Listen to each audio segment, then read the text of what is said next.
ನಮ್ಮ TV Facebook page ನ like ಮಾಡಿ, ಯೂಟ್ಯೂಬ್ ಚಾನೆಲ್ ನ ಸಬ್ಸ್ಕ್ರೈಬ್ ಮಾಡಿ. ನಮ್ಮ ಎಲ್ಲಾ ಯೂಟ್ಯೂಬ್ ವಿಡಿಯೋ ಅಪ್ಡೇಟ್ಸ್ಗೆ ಬೆಲ್ ಐಕಾನ್ ಕ್ಲಿಕ್ ಮಾಡಿ. ನಮ್ಮ ಟಿವಿ ಕರಾವಳಿ ಕರ್ನಾಟಕದ ನಾಡಿಮಿಡಿತ.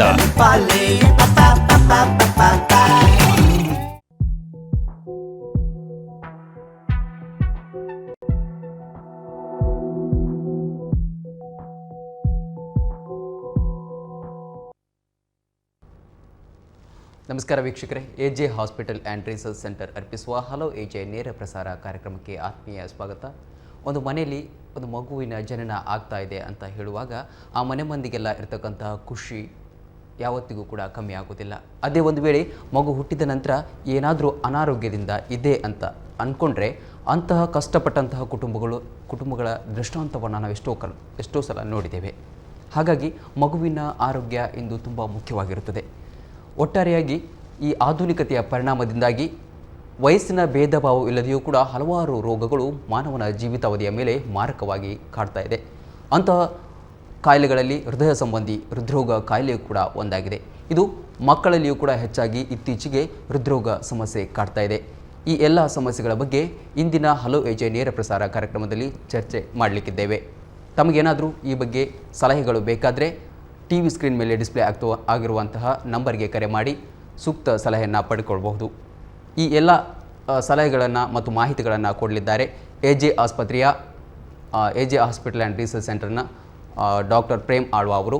ಇವರು ಮಕ್ಕಳ ಹೃದಯ ತಜ್ಞರು ಆಗಿದ್ದಾರೆ. ಮೊಟ್ಟ ಮೊದಲನೇದಾಗಿ ಡಾಕ್ಟರ್ ಪ್ರೇಮ್ ಆಳ್ವ ಅವರಿಗೆ ಈ ಕಾರ್ಯಕ್ರಮಕ್ಕೆ ಆತ್ಮೀಯ ಸ್ವಾಗತ. ನಮಸ್ತೆ ಡಾಕ್ಟರ್. ಡಾಕ್ಟರ್, ನಾವು ಮೊದಲನೇದಾಗಿ ನೋಡಬೇಕು ಅಂತ ಹೇಳಿದ್ರೆ ಮಕ್ಕಳಿಗೆ ಗರ್ಭದಲ್ಲಿ ಇರಬಹುದು ಅಥವಾ ಜನನವಾದ ನಂತರವೂ ಕೂಡ ಆಗಿರಬಹುದು, ಹಲವಾರು ರೋಗಗಳು ಕೂಡ ಕಾಡುವಂತಹ ಸಮಸ್ಯೆಗಳು, ಆ ಫ್ಯಾಮಿಲಿ ಕಷ್ಟಪಡುವಂತಹ ಸಮಸ್ಯೆಗಳನ್ನ ನಾವು ನೋಡಿದ್ದೇವೆ. ಹೀಗಾಗಿ ಈ ಹೃದಯ ಸಂಬಂಧಿ ಕಾಯಿಲೆ ಇತ್ತೀಚೆಗೆ ಎಲ್ರಿಗೂ ಕೂಡ ಹೆಚ್ಚಾಗ್ತಾ ಇದೆ. ಇದು ಹುಟ್ಟುವ ಮಕ್ಕಳನ್ನು ಕೂಡ ಬಿಟ್ಟಿಲ್ಲ. ಎಷ್ಟು ಪ್ರಮಾಣದಲ್ಲಿ ನಮ್ಮ ದೇಶದಲ್ಲಿ ಈ ಹೃದಯ ಸಂಬಂಧಿ ಕಾಯಿಲೆಗಳು ಮಕ್ಕಳಿಗೆ ಕಾಡ್ತಾ ಇದೆ? ಈಗ ನಮ್ಮ ದೇಶದಲ್ಲಿ ನೋಡಿದರೆ ಪ್ರತಿ ವರ್ಷ ಸಾಧಾರಣ 4 ಲಕ್ಷ ಮಕ್ಕಳಿಗೆ ಹೃದಯದ ಕಾಯಿಲೆ ಇರ್ಬೋದು. ಅದರಲ್ಲಿ 1.5 ಲಕ್ಷ ಮಕ್ಕಳಿಗೆ 1 ವರ್ಷ ಒಳಗಡೆ ಆಪ್ರೇಷನ್ ಮಾಡಬೇಕಾಗುತ್ತೆ.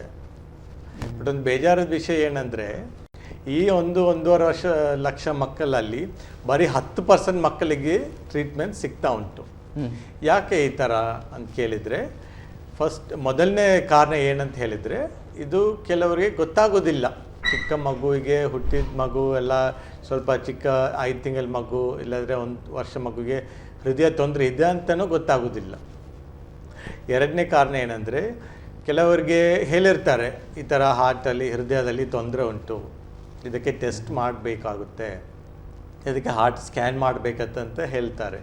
ಬಟ್ ನಮ್ಮ ಹಳ್ಳಿದವರು ಜನಗಳಿಗೆ ಎಲ್ಲಿ ಹೋಗಬೇಕು, ಹೇಗೆ ಟೆಸ್ಟ್ ಮಾಡಬೇಕು, ಯಾವಾಗ ಟೆಸ್ಟ್ ಮಾಡಬೇಕಂತ ಗೊತ್ತಾಗೋದಿಲ್ಲ.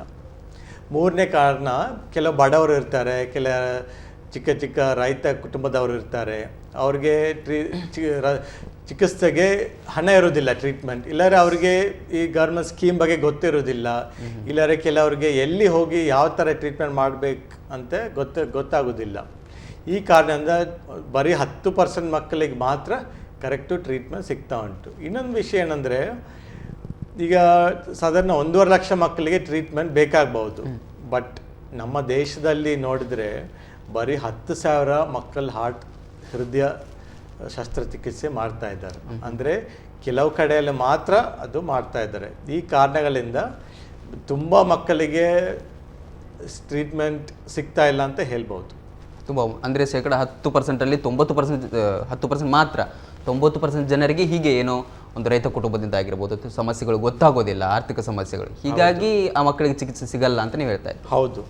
ಓಕೆ ಡಾಕ್ಟರ್, ಹಾಗಾದರೆ ಈಗ ಹೃದ್ರೋಗವನ್ನು ಇಟ್ಟುಕೊಂಡೇ ಹುಟ್ಟುವಂತಹ ಮಕ್ಕಳಿಗೆ ಯಾವ ರೀತಿಯ ಶಸ್ತ್ರಚಿಕಿತ್ಸೆಗಳು ಇದೆ? ಈಗ ಮೊದಲನೇ ವಿಷಯ ಏನಂದರೆ, ತಂದೆ ತಾಯಿಗೆ ಹೇಗೆ ಗೊತ್ತಾಗುತ್ತೆ ಮಗುಗೆ ತೊಂದರೆ ಇದೆ ಅಂತ ಹೇಳಿ. ಹೊಸ ಹುಟ್ಟಿದ ಮಗು ನೋಡಿದರೆ ಕೆಲವು ಮಕ್ಕಳು ನೀಲಿ ಬಣ್ಣ ಹಾಕ್ತಾರೆ. ಮಗು ಅಲ್ವಾಗ ನೀಲಿ ಬಣ್ಣ, ಕೈ ತುಟಿ ಮತ್ತು ಕೈ ಕಾಲು ಬೆರೆಲು ನೀಲಿ ಬಣ್ಣ ಆಗ್ತದೆ ಅಲ್ವಾಗ. ಇಂಥ ಮಕ್ಕಳಿಗೆ ಇಮಿಡಿಯೇಟ್ ಆಗಿ ತಕ್ಷಣ ನಾವು ಮಕ್ಕಳ ಡಾಕ್ಟ್ರಿಗೆ ತೋರಿಸ್ಬೇಕು. ಎರಡನೇದು, ಕೆಲವು ಮಕ್ಕಳಿಗೆ ಹಾಲು ಕುಡಿಯುವಾಗ ಉಸಿರಾಟ ತೊಂದರೆ ಆಗ್ತದೆ, ಹಾಲು ಕುಡಿಲಿಕ್ಕೆ ಆಗೋದಿಲ್ಲ, ಮತ್ತು ಇಲ್ಲಾಂದರೆ ತಲೆ ಬೆವರೋದು ಜಾಸ್ತಿ, ಇಂಥ ಮಕ್ಕಳಿಗೆ ನಾವು ಹಾರ್ಟ್ ಟೆಸ್ಟ್ ಮಾಡಿ ನೋಡಬೇಕಾಗುತ್ತೆ. ಮೂರನೇದು, ಕೆಲ ಮಕ್ಕಳಿಗೆ ಪದೇ ಪದೇ ಕೆಮ್ಮು ಕಫ ಬರೋದು, ಶೀತ ಬರೋದು, ಇಂಥ ಪದೇ ಪದೇ ಅಂದರೆ ತಿಂಗಳಿಗೆ 2 ಸಾರಿ ಕೆಮ್ಮು ಕಫ ಬರ್ತಾ ಇದ್ದರೆ ಅವರು ಹಾರ್ಟ್ ಟೆಸ್ಟ್ ಮಾಡಿ ನೋಡಬೇಕು. ನಾಲ್ಕನೇದು, ಕೆಲವು ದೊಡ್ಡ ಮಕ್ಕಳಿಗೆ ಆಟ ಆಡುವಾಗ ಸುಸ್ತಾಗೋದು, ಇಲ್ಲಾರೆ ಪದೇ ಪದೇ ಮತಿ ತಪ್ಪಿ ಬೀಳೋದು, ಎದೆನೋ ಬರೋದು, ಇವರೆಲ್ಲ ಮಕ್ಕಳ ಡಾಕ್ಟರ್ ಹತ್ರ ಹೋಗಿ ಟೆಸ್ಟ್ ಮಾಡಿಸ್ಕೊಳ್ಬೇಕಾಗುತ್ತೆ. ಇಂಥ ಮಕ್ಕಳಿಗೆ ಒಂದು ವೇಳೆ ಹಾರ್ಟಲ್ಲಿ ತೊಂದರೆ ಇದೆ ಅಂತ ಹೇಳಿದ್ರೆ ಅವರಿಗೆ ಕೆಲವು ಟ್ರೀಟ್ಮೆಂಟ್ ಇದೆ. ಯಾವ ಥರ ಚಿಕಿತ್ಸೆ? ಶಸ್ತ್ರಚಿಕಿತ್ಸೆ ಅಂತ ಇದೆ, ಅಂದರೆ ಹಾರ್ಟ್ ಸರ್ಜರಿ ಅಂತ ಹೇಳೋದು. ಈ ಹಾರ್ಟ್ ಸರ್ಜರಿ ಯಾವ ಟೈಪ್ ಸರ್ಜರಿ? ಎರಡು ವಿಧದ ಹಾರ್ಟ್ ಸರ್ಜರಿ ಇದೆ, ಶಸ್ತ್ರಚಿಕಿತ್ಸೆ. ಒಂದು ಓಪನ್ ಹಾರ್ಟ್ ಸರ್ಜರಿ, ಎರಡನೇದು ಕ್ಲೋಸ್ಡ್ ಹಾರ್ಟ್ ಸರ್ಜರಿ ಅಂತ ಇದೆ. ಓಪನ್ ಹಾರ್ಟ್ ಸರ್ಜರಿ ಅಂದರೆ ಏನು? ಇದು ಎದೆಯಲ್ಲಿ ಒಂದು ಇನ್ಸಿಷನ್ ಮಾಡಿ ಓಪನ್ ಮಾಡಿ ಹಾರ್ಟಲ್ಲಿ ಓಪನ್ ಮಾಡಿ, ಉದಾಹರಣೆಗೆ ಒಂದು ಮಗುವಿಗೆ, ಚಿಕ್ಕ ಮಗುವಿಗೆ ಹೃದಯದಲ್ಲಿ ದೊಡ್ಡ ತೂತಿದೆ ಅಂತ ಅಂದ್ಕೊಳ್ಳಿ. ಇಂಥ ಮಕ್ಕಳಿಗೆ ಓಪನ್ ಹಾರ್ಟ್ ಸರ್ಜರಿ ಮಾಡಬೇಕಾಗುತ್ತೆ. ಏನು ಮಾಡ್ತಾರೆ? ಬೈಪಾಸ್ ಮಿಷಿನಲ್ಲಿ ಮಗುವಲ್ಲಿ ಹಾಕಿ ಆ ಮಗುವ ಹಾರ್ಟ್ ಓಪನ್ ಮಾಡಿ, ಮಕ್ಕಳ ಹೃದಯ ತಜ್ಞ ಸರ್ಜನ್ ಅವರು ಹಾರ್ಟ್ ಓಪನ್ ಮಾಡಿ ಅದಕ್ಕೆ ಓಪನ್ ಹಾರ್ಟ್ ಸರ್ಜರಿ ಮಾಡ್ತಾರೆ. ಕೆಲವೊಮ್ಮೆ ಹಾರ್ಟಿಂದ ಬಾಡಿಗೆ ಇಲ್ಲಾರೆ ಶ್ವಾಸಕೋಶಕ್ಕೆ ಹೋಗೋದು ಪೈಪಲ್ಲಿ, ಅದರಲ್ಲಿ ಏನಾದ್ರು ಡಿಫೆಕ್ಟ್ ಇದ್ದರೆ, ಅಲ್ಲ ಹಾರ್ಟ್ ಹೊರಗಡೆ ಏನಾದರೂ ತೊಂದರೆ ಇದ್ದರೆ, ಹಾರ್ಟ್ ಕನೆಕ್ಷನಲ್ಲಿ ಏನಾದ್ರು ತೊಂದರೆ ಇದ್ದರೆ, ಇಂಥ ಮಕ್ಕಳಿಗೆ ಹಾರ್ಟ್ ಓಪನ್ ಮಾಡದೆ ಕೆಲವೊಮ್ಮೆ ಸೈಡಿಂದ ಮಾಡ್ಬೋದು, ಕೆಲವು ಸಣ್ಣ ಇನ್ಸಿಷನನ್ನು ಚಿಕಿತ್ಸೆ ಮಾಡ್ಬೋದು. ಈಗ ಶಸ್ತ್ರಚಿಕಿತ್ಸೆಯಲ್ಲಿ 2 ಟೈಪ್, ಓಪನ್ ಹಾರ್ಟ್ ಸರ್ಜರಿ ಮತ್ತು ಕ್ಲೋಸ್ ಹಾರ್ಟ್ ಸರ್ಜರಿ ಅಂತ ನೀವು ಹೇಳಿದ್ರಿ. ಹೌದು. ಅದರಲ್ಲಿ ಈಗ ಶಸ್ತ್ರಚಿಕಿತ್ಸೆ ಆ ಚಿಕ್ಕ ಮಕ್ಕಳ ಮೇಲೆ ಎಷ್ಟು ಪ್ರಮಾಣದಲ್ಲಿ ಸಾಧ್ಯವಾದವು ಆಗಷ್ಟೇ ಹುಟ್ಟಿರ್ತಕ್ಕಂಥ ನವಜಾತ ಶಿಶುಗಳಾಗಿರಬಹುದು? ಹೌದು. ಈಗ ಒಂದು ಮಗುಗೆ ಹೃದಯ ತೊಂದರೆ ಅಂತ ಅಂದ್ಕೊಳ್ಳಿ, ಎಲ್ಲ ಮಕ್ಕಳಿಗೆ ಹುಟ್ಟಿದ ತಕ್ಷಣ ಹೃದಯ ಆಪರೇಷನ್ ಅಲ್ಲ ಶಸ್ತ್ರಚಿಕಿತ್ಸೆ ಮಾಡೋದು ಅಗತ್ಯ ಇಲ್ಲ. ಕೆಲವು ಮಕ್ಕಳಿಗೆ ಸೀರಿಯಸ್ ಕಾಯಿಲೆ ಇರೋದಿಲ್ಲ. ಉದಾಹರಣೆಗೆ ಒಂದು 3-4 ಮಿಲಿಮೀಟರ್ ತೂತಿದೆ ಅಂತ ಅಂದ್ಕೊಳ್ಳಿ, ಹೋಲ್ ಇದೆ ಹಾರ್ಟಲ್ಲಿ. ಇಂಥ ಮಕ್ಕಳಿಗೆ ಅದು ತನ್ನಷ್ಟಕ್ಕೆ ಚಿಕ್ಕದಾಗಿ ಬಂದಾಗಲಿಕ್ಕೆ ಚಾನ್ಸ್ ಉಂಟು. ಬಟ್ ಕೆಲವು ಮಕ್ಕಳಿಗೆ ಹುಟ್ಟಿದ ತಕ್ಷಣವೇ ಒಂದು 3-4 ದಿವಸ ಎಲ್ಲರ ಒಂದು ವಾರ ಒಳಗಡೆ ಉಸಿರಾಟ ತೊಂದರೆ ಆಗುತ್ತೆ, ತುಂಬ ಸೀರಿಯಸ್ ಆಗ್ತದೆ ಮಗು. ಇಲ್ಲಾಂದ್ರೆ ಕೆಲವು ಮಕ್ಕಳಿಗೆ ನೀಲಿ ಬಣ್ಣ ಆಗ್ತಾರೆ. ಉದಾಹರಣೆಗೆ ನಾರ್ಮಲ್ ಆಗಿ ನಮ್ಮ ಬಾಡಿಯಲ್ಲಿ ಸ್ಯಾಚುರೇಷನ್ ಆಕ್ಸಿಜನ್ ಒಂದು 97% ಜಾಸ್ತಿ ಇರಬೇಕು. ಕೆಲವು ಮಕ್ಕಳಿಗೆ ಬ್ಲೂ ಬೇಬೀಸ್, ನೀಲಿ ಮಕ್ಕಳಂತ ಹೇಳ್ತಾರೆ, ಬ್ಲೂ ಬೇಬೀಸ್. ಇಂಥ ಮಕ್ಕಳಿಗೆ ಹುಟ್ಟಿದ ತಕ್ಷಣ ಆಕ್ಸಿಜನ್ ತುಂಬ ಕಡಿಮೆ ಇರುತ್ತೆ. ಕೆಲವ್ರಿಗೆ 30-40 ಇರ್ಬೋದು, ಕೆಲವ್ರಿಗೆ 70-80 ಇರ್ಬೋದು. ಇಂಥ ಕೆಲ ಮಕ್ಕಳಿಗೆ ಅದೆಷ್ಟು ಪ್ರಮಾಣದಲ್ಲಿ ಇರಬೇಕು ಆಗಷ್ಟೇ ಮಕ್ಕಳಿಗೆ 97% ಇರಬೇಕು. ಅಂದರೆ ಇಂಥ ಸೀರಿಯಸ್ ಮಕ್ಕಳಿಗೆ ಬೇಗ ಆಪರೇಷನ್ ಮಾಡಲಿಕ್ಕೆ ಸಾಧ್ಯ ಉಂಟು. ಉದಾಹರಣೆಗೆ ಕೆಲ ಮಕ್ಕಳಿಗೆ 2ನೇ ದಿವಸನೂ ಮಾಡಿದ್ದೇವೆ ಆಪರೇಷನ್, 3ನೇ ದಿವಸನೂ ಮಾಡಿದ್ದೇವೆ, ಒಂದು ವಾರ ಒಳಗಡೆನೆ ಮಾಡಿದ್ದೇವೆ. ಅಂದರೆ ಆಪರೇಷನ್ ಅಗತ್ಯ ಇದ್ದರೆ ಬೇಗ ಮಾಡಬಹುದು. ಈ ಕಾಲದಲ್ಲಿ ಚಿಕ್ಕ ಮಗು 2 kg 3 kg ಮಕ್ಕಳಿಗೂ ಹಾರ್ಟ್ ಸರ್ಜರಿ ಮಾಡಬಹುದು. ಒಟ್ಟಾರೆ ಎಷ್ಟು ತಿಂಗಳ ಒಳಗಿನ ಮಕ್ಕಳಿಗೆ ಈ ಒಂದು ಶಸ್ತ್ರಚಿಕಿತ್ಸೆನ ಮಾಡಲಿಕ್ಕೆ ಸಾಧ್ಯ ಆಗುತ್ತೆ? ಹೌದು, ಆರಂಭದಲ್ಲಿ ಬೇಗ ಒಂದು 2 ದಿವಸ ಮಗುಗೆ ಮಾಡ್ಬೋದು, ಒಂದು ತಿಂಗಳ ಒಳಗಡೆ ಇದ್ದ ಮಗುಗೆ ಮಾಡ್ಬೋದು. ಅಂದರೆ ಇಷ್ಟು ನಮ್ಮ ಮೆಡಿಸಿನ್ ಅಂದರೆ ಶಸ್ತ್ರಚಿಕಿತ್ಸೆ ಇಷ್ಟು ಅಡ್ವಾನ್ಸ್ ಆಗಿದೆ. ಚಿಕ್ಕ ಮಕ್ಕಳಿಗೆ ಇದು ಅಗತ್ಯ ಇದ್ದರೆ, ಸೀರಿಯಸ್ ಇದ್ದರೆ ಬೇಗ ಮಾಡ್ಬೋದು. ಆಗ ಆರಂಭದಲ್ಲಿ ನೀವು ಹೇಳಿದ್ರಿ ಬ್ಲೂ ಬೇಬಿ ಬಾಯ್ಸ್ ಅಂತ ಹೇಳಿ, ಬ್ಲೂ ಬೇಬೀಸ್ ಅಂತ ಹೇಳಿ, ಆ ಮಕ್ಕಳಿಗೆ ಈ ಹೃದಯ ಸಂಬಂಧಿ ಕಾಯಿಲೆ ಇದ್ದರೆ ಮಾತ್ರ ಆ ರೀತಿ ಒಂದು ನೀಲಿಯಾಗಿ ಅವರ ಚರ್ಮ ಅಥವಾ ಉಗುರುಗಳಾಗಿರ್ಬಹುದು ಅದರ ಬಣ್ಣ ಇರ್ತದೆ, ಅಥವಾ ಬೇರೆ ಕಾಯಿಲೆಯ ಲಕ್ಷಣ ಆಗಿರಬಹುದು? ಅದು ಹೌದು, ಎಲ್ಲ ನೀಲಿ ಬಣ್ಣ, ತುಟಿ ಅಲ್ವಾ ಕೈ ಕಾಲು ನೀಲಿ ಬಣ್ಣ ಆದರೆ ಎಲ್ಲ ಮಕ್ಕಳಿಗೆ ಹಾರ್ಟ್ ತೊಂದರೆ ಇದೆ ಅಂತ ಹೇಳಲಿಕ್ಕೆ ಸಾಧ್ಯ ಇಲ್ಲ. ಆದರೂ ಇಂಥ ಮಕ್ಕಳಿಗೆ ನಾವು ಇಮಿಡಿಯೇಟ್ ಮಕ್ಕಳ ಡಾಕ್ಟರ್ಗೆ ಹೋಗಿ ತೋರಿಸ್ಬೇಕು. ಕೆಲವು ಮಕ್ಕಳಿಗೆ ಹೃದಯ ತೊಂದರೆಯಿಂದ ಈ ಥರ ಬರುತ್ತೆ, ಕೆಲವು ಮಕ್ಕಳಿಗೆ ಶ್ವಾಸಕೋಶ ತೊಂದರೆನೂ ಬರುತ್ತೆ, ಬೇರೆ ತೊಂದರೆನೂ ರಕ್ತದಲ್ಲಿ ಏನಾದ್ರು ತೊಂದರೆನೂ ಇರಬಹುದು. ಅದಕ್ಕೆ ಕೆಲವು ಎಕ್ಸ್ರೇ ಟೆಸ್ಟು, ಬ್ಲಡ್ ಟೆಸ್ಟು, ಹೃದಯ ಸ್ಕ್ಯಾನ್ ಮಾಡಿ ನೋಡಬೇಕು. ಈ ಟೆಸ್ಟ್ ಎಲ್ಲ ಮಾಡಿ ನಮಗೆ ಕರೆಕ್ಟ್ ಗೊತ್ತಾಗ್ತದೆ ಯಾವ ಕಾರಣದಿಂದ ಈ ಥರ ತೊಂದರೆ ಆಗ್ತಾ ಉಂಟು ಅಂತ ಹೇಳಿ. ಅಂದರೆ ಒಟ್ಟಾರೆ ನೀಲಿ ಬಣ್ಣ ಅದು ಒಂದು ಲಕ್ಷಣವನ್ನು ಹೊಂದಿದ್ರೆ ಏನಾದರೂ ಒಂದು ತೊಂದರೆ ಇದೆ ಅಂತ ಅರ್ಥ. ಹೌದು, ಅದು ಕರೆಕ್ಟ್. ಆಗ ಹೋಗಿ ಒಂದು ಟೆಸ್ಟ್ಗಳನ್ನ ಮಾಡಿಸುವಂಥದ್ದು ನೀವು ಸಜೆಸ್ಟ್ ಮಾಡ್ತೀರಿ? ಹೌದು ಎಲ್ಲರಿಗೂ. ಓಕೆ ಡಾಕ್ಟರ್, ಹಾಗಾದ್ರೆ ಈಗ ಸರ್ಜರಿಯೇ ಇಲ್ಲದೆ ಬೇರೆ ಯಾವುದಾದ್ರೂ ವಿಧಾನಗಳು ಇದೆಯಾ ಡಾಕ್ಟರ್? ಸರ್ಜರಿ ಇಲ್ಲ ಬೇಡ ಬೇರೆ ವಿಧಾನದ ಮೂಲಕ ಈ ಹೃದ್ರೋಗ ಕೆಲವು ಸಮಸ್ಯೆ ಸಾಧಾರಣ ಹಾರ್ಟ್ ಪ್ರಾಬ್ಲಮ್, ಕೆಲವು ಈಗ ಹೃದಯ ತೊಂದರೆ ನೋಡಿದ್ರೆ ಕೆಲವು 2 ಟೈಪ್ ಉಂಟು. ಒಂದು ಸಿಂಪಲ್ ಹಾರ್ಟ್ ಪ್ರಾಬ್ಲಮ್ಸ್, ಅದೇ ಸಾಧಾರಣ ಹಾರ್ಟ್ ತೊಂದರೆ ಅಂತ ಹೇಳ್ತೇವೆ. ಎರಡನೇದು complex heart problem, 2-3 heart problem ಅಂತ ಹೇಳ್ತೇವೆ. ಸಿಂಪಲ್ ಹಾರ್ಟ್ ಪ್ರಾಬ್ಲಮ್ ಅಂದ್ರೆ ಸಾಧಾರಣ ಹಾರ್ಟ್ ತೊಂದರೆ, ಉದಾಹರಣೆಗೆ ಕೆಲವು ಮಕ್ಕಳಿಗೆ ಹಾರ್ಟ್ ಅಲ್ಲಿ ಒಂದು ತೂತ್ ಇಲ್ಲ ಒಂದು ಹೋಲ್ ಇರುತ್ತೆ. ಎರಡನೇದು ಹೃದಯದಲ್ಲಿ ಕೆಲವು ವಾಲ್ವ್ ಅಲ್ಲಿ ಸ್ವಲ್ಪ ಬ್ಲಾಕ್ ಇರುತ್ತೆ. ಇಂಥ ಮಕ್ಕಳಿಗೆ ಹಾರ್ಟ್ ಸರ್ಜರಿ ಶಸ್ತ್ರಚಿಕಿತ್ಸೆ ಇಲ್ಲದೆ ಅದಕ್ಕೆ ಟ್ರೀಟ್ಮೆಂಟ್ ಮಾಡಬಹುದು. ಯಾವ ತರ ಇದು? ಕಾಲಿನ ನರೆಯಿಂದ ಸಣ್ಣ ಸೂಜಿ ಮಾಡಿ ಫಸ್ಟ್ ಅದಕ್ಕೆ ಮುಂಚೆ ಮಗುವಿಗೆ ಒಂದು ನಿದ್ದೆ ಇಂಜೆಕ್ಷನ್ ಕೊಡ್ತೇವೆ. ಮತ್ತೆ ಕಾಲಿನ ನರೆಯಿಂದ ಸಣ್ಣ ಸೂಜಿ ಮಾಡಿ ಹಾರ್ಟ್ ಒಂದು ಪೈಪ್ ಹಾಕಿ ಆಂಜಿಯೋಗ್ರಾಮ್ ಮಾಡಿ. ಈಗ ದೊಡ್ಡವರಿಗೆ ಈಗ ಹಾರ್ಟ್ ಅಟ್ಯಾಕ್ ಆಗುವಾಗ ಸ್ಟೆಂಟ್ ಹಾಕ್ತಾರೆ, ಆಂಜಿಯೋಗ್ರಾಮ್ ಮಾಡ್ತಾರೆ. ಸಾಧಾರಣ ಅದೇ ತರ ಮಕ್ಕಳಿಗೆ ಹಾರ್ಟ್ ಒಂದು ಪೈಪ್ ಹಾಕಿ ಅದು ಸಣ್ಣ ಬಟನ್ ಹಾಕಿ ನಾವು ಆ ತೂತನ್ನು ಬಂದ್ ಮಾಡಬಹುದು. ಇಲ್ಲರೆ ಕೆಲವು ಮಕ್ಕಳಿಗೆ ವಾಲ್ವ್ ಅಲ್ಲಿ ಬ್ಲಾಕ್ ಇದ್ರೆ ನಾವು ಬೆಲೂನ್ ಹಾಕಿ ಆ ವಾಲ್ವ್ ಅನ್ನು ಬ್ಲಾಕ್ ಓಪನ್ ಮಾಡಿ ಅದು ಮತ್ತೆ ಆ ಬೆಲೂನ್ ಅನ್ನು ತೆಗಿಬಹುದು. ಇಂಥ ಟ್ರೀಟ್ಮೆಂಟ್ ಮಾಡಿದ್ರೆ 90% ಅದು ಪರ್ಮನೆಂಟ್. ಆ ಬಟನ್ ತೆಗಿಲಿಕ್ಕಿಲ್ಲ, ಚೇಂಜ್ ಮಾಡ್ಲಿಕ್ಕಿಲ್ಲ. ಮತ್ತೆ ಮಗುವಿಗೆ ತೂಕ ಜಾಸ್ತಿ ಆಗ್ತದೆ, ಕಫ ಕೆಮ್ಮು ಬರೋದು ಕಡಿಮೆ ಆಗ್ತದೆ, ಉಸಿರಾಟ ತೊಂದರೆ ಎಲ್ಲ ಕಡಿಮೆ ಆಗ್ತದೆ. ನಮ್ಮ ದೇಶದಲ್ಲಿ ಈ ಹೃದಯ ಶಸ್ತ್ರಚಿಕಿತ್ಸೆಗಳು ಆಸ್ಪತ್ರೆಗಳು ತುಂಬ ಇದೆಯಾ ಆ ರೀತಿ ಒಂದು ಲಭ್ಯವಾದಂಥ? ಆ್ಯಕ್ಚುಲಿ ನಿಜ ಹೇಳಬೇಕಂದ್ರೆ ನಮ್ಮ ದೇಶದಲ್ಲಿ ಇಂಥ ಆಸ್ಪತ್ರೆ ತುಂಬ ಕಮ್ಮಿ. ಅಂದರೆ ಮಕ್ಕಳ ಹೃದಯ ತಜ್ಞರು ಮತ್ತು ಮಕ್ಕಳ ಹೃದಯದಲ್ಲಿ ಸರ್ಜರಿ ಮಾಡೋರು ತುಂಬ ಕಮ್ಮಿ. ಉದಾಹರಣೆಗೆ ಈಗ ನಮ್ಮ ಸಾಧಾರಣ 30 ಸ್ಟೇಟ್ 32 ಸ್ಟೇಟ್ ಉಂಟು ನಮ್ಮ ದೇಶದಲ್ಲಿ. ಅದರಲ್ಲಿ ಬರೀ 18 ಸ್ಟೇಟಲ್ಲಿ ಮಾತ್ರ ಶಸ್ತ್ರಚಿಕಿತ್ಸೆ ಅಲ್ಲಾದ್ರೆ ಮಕ್ಕಳ ಹೃದಯ ತಜ್ಞರು ಇದ್ದಾರೆ. ಅದೇ ಅಂದ್ರೆ ಒಟ್ಟೆ ನಮ್ಮ ಇರುವಂತ 29 ರಾಜ್ಯಗಳಲ್ಲಿ ಒಂದೊಂದು ಕೂಡ ಇಲ್ಲ. ಅಂದ್ರೆ ಒಂದು ರಾಜ್ಯಕ್ಕೆ ಒಂದಂತಾದ್ರೂ ಕೂಡ ಆಗಿ ಬರುವುದಿಲ್ಲ. ಹೌದು. ನಾವಂದ್ರೆ ನಮ್ಮ ಜನಸಂಖ್ಯೆಗೆ ಅನುಗುಣವಾಗಿ ಹೃದಯ ಸಂಬಂಧಿ ಕಾಯಿಲೆ ಗುಣಪಡಿಸತಕ್ಕಂಥ ಆಸ್ಪತ್ರೆಗಳು ಇನ್ನೂ ಬೇಕು ಅಂತ. ಹೌದು. ಈಗ ನೋಡಿದ್ರೆ ಉದಾಹರಣೆಗೆ ನೋಡಿದ್ರೆ ನಮ್ಮ ಕೋಸ್ಟಲ್ ಕರ್ನಾಟಕ ಇಲ್ಲ, ದಕ್ಷಿಣ ಕನ್ನಡ, ಈಗ ಮಡಿಕೇರಿ, ಉಡುಪಿ, ಕುಂದಾಪುರ ಮತ್ತೆ ಉತ್ತರ ಕನ್ನಡದಲ್ಲಿ ನೋಡಿದ್ರೆ ಯಾರು ರೇಜಿ ಹಾಸ್ಪಿಟಲಲ್ಲಿ ಮಾತ್ರ ನಮ್ಮ ಹತ್ರ ಒಂದು ಮಕ್ಕಳ ಹೃದಯ ತಜ್ಞರಂತೆ ನಾವು ಇದ್ದೇವೆ, ಮತ್ತೆ ಲಭ್ಯ ಇದೆ. ಮತ್ತೆ ಮಕ್ಕಳ ಹೃದಯ ಸರ್ಜನ್ ಇದ್ದಾರೆ ಅಲ್ಲಿ. ಇಷ್ಟು ಒಂದು ಸಾಧಾರಣಲ್ಲಿ ಕರಾವಳಿ ಭಾಗದಲ್ಲಿ ಒಂದು ಎಜಿ ಆಸ್ಪತ್ರೆಯಲ್ಲಿ ಮಕ್ಕಳ ಹೃದಯ ತಜ್ಞರು ಇದ್ದಾರೆ. ಬೇರೆ ಕಡೆ ಹೋಲಿಕೆ ಮಾಡಿದ್ರೆ ಇಲ್ಲಿ ತಜ್ಞರಿರುವಂತದ್ದು. ಆಗ ಹೇಳ್ತಾ ಇದ್ರಿ ಬೇರೆ ವಿಧಾನಗಳ ಚಿಕಿತ್ಸೆ ಕೊಡ್ಲಿಕ್ಕೆ ಸಾಧ್ಯ ಇದೆ ಅಂತೇಳಿ. ಬೇರೆ ಯಾವ್ದೆಲ್ಲ ಏನಾದ್ರು ವಿಧಾನಗಳಿದೆಯಾ ಶಸ್ತ್ರಚಿಕಿತ್ಸೆ ಮಾಡ್ಲಿಕ್ಕೆ? ಎಲ್ಲ ಮಕ್ಕಳಿಗೂ ಆಪರೇಷನ್ ಮಾಡ್ಬೇಕಂತ ಅಲ್ಲ, ಆಪರೇಷನ್ ಹೊರತುಪಡಿಸಿ ಬೇರೆ ವಿಧಾನಗಳು ಅದನ್ನ ಕಡಿಮೆ ಮಾಡಲಿಕ್ಕೆ? ಹೌದು. ಈಗ ಕೇಳಿದ್ರೆ ತಾಯಿ ಗರ್ಭಿಣಿ ಇದ್ದಾಗ ಈಗ ನಾವು ಹೇಗೆ ಯಾರಿಗೆ ಈ ತರ ಕಾಯಿಲೆ ಬರುತ್ತಂತ ಕೇಳಿದ್ರೆ, ಈಗ ಸಂಬಂಧ ಒಳಗಡೆ ರಿಲೇಟಿವ್ಸ್ ಒಳಗಡೆ ಮದುವೆ ಮಾಡಿದ್ರೆ ಅಂತ ಮಕ್ಕಳಿಗೆ ಹೃದಯ ತೊಂದರೆ ಬರೋದು ಚಾನ್ಸ್ ಜಾಸ್ತಿ. ಒಂದು. ಎರಡನೇದು ಡಾಕ್ಟರ್ ಹತ್ರ ಕೇಳದೆ ಕೆಲವರು ಫಿಟ್ಸಿಂದ ಮಾತ್ರೆ, ಕೆಲವು ಕೈ ಕಾಲು ತಲೆನೋವು ಕೈ ಕಾಲಿನ ಮಾತ್ರೆ ತಗೊಂಡ್ರೆ, ಕೆಲವು ಬೇರೆ ಸ್ಪೆಷಲ್ ಮೆಡಿಸಿನ್ ಏನಾದ್ರು ತಗೊಂಡ್ರೆ, ಇಂಥ ಮಕ್ಕಳಿಗೆ ತಾಯಿ ಆ ಥರ ಗರ್ಭಿಣಿ ಇದ್ದಾಗ ಕೆಲವು ಸ್ಪೆಷಲ್ ಟ್ಯಾಬ್ಲೆಟ್ಸ್ ತಗೊಂಡ್ರೆ ಮಕ್ಕಳಿಗೆ ಈ ಥರ ಹೃದಯ ತೊಂದರೆ ಬರೋದು ಚಾನ್ಸ್ ಜಾಸ್ತಿ. ಮೂರನೇದು ಉದಾಹರಣೆಗೆ ಕೆಲವು ತಾಯಿಗೆ ಶುಗರ್ ಇರುತ್ತೆ, ಡಯಾಬಿಟಿಸ್ ಅಂತ ಹೇಳ್ತೇವೆ, ಗರ್ಭಿಣಿ ಇದ್ದಾಗ ಡಯಾಬಿಟಿಸ್.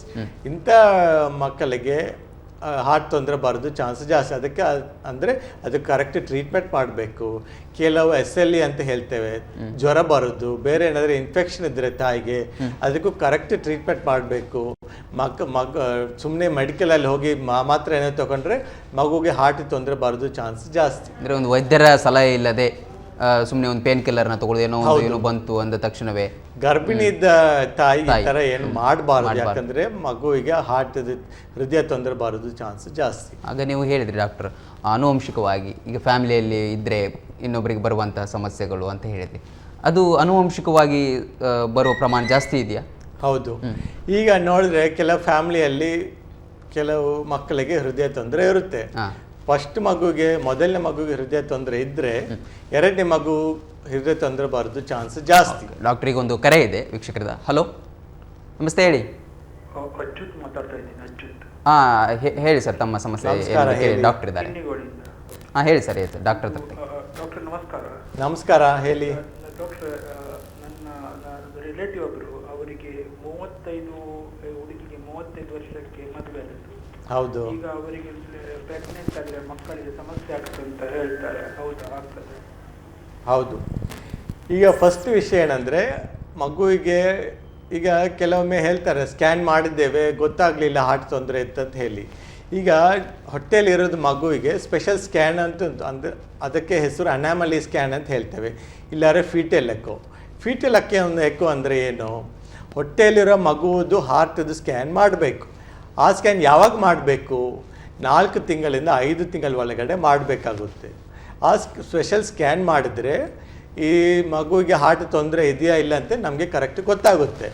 ಆದರೆ ನಮಗೆ ಏನು ಅದಕ್ಕೆ ಟ್ರೀಟ್ಮೆಂಟ್ ಮಾಡ್ಬೋದಾ ಇಲ್ಲಾರೆ ಮಾಡಲಿಕ್ಕೆ ಆಗೋದಿಲ್ಲ ಅಂತ ನಮಗೆ ಗೊತ್ತಾಗ್ಬೋದು. ಓಕೆ, ನಿಮ್ಮ ಸಲಹೆ ಡಾಕ್ಟರ್ ಅವರಿಗೆ ತಲುಪಿದೆ ಅಂತ ಅಂದ್ಕೊಳ್ತೀವಿ. ಇದೀಗ AJ ಆಸ್ಪತ್ರೆ ಅರ್ಪಿಸುವ ಹಲೋ AJ ನೇರ ಪ್ರಸಾರ ಕಾರ್ಯಕ್ರಮದಲ್ಲಿ ಒಂದು ಪುಟ್ಟ ವಿರಾಮ.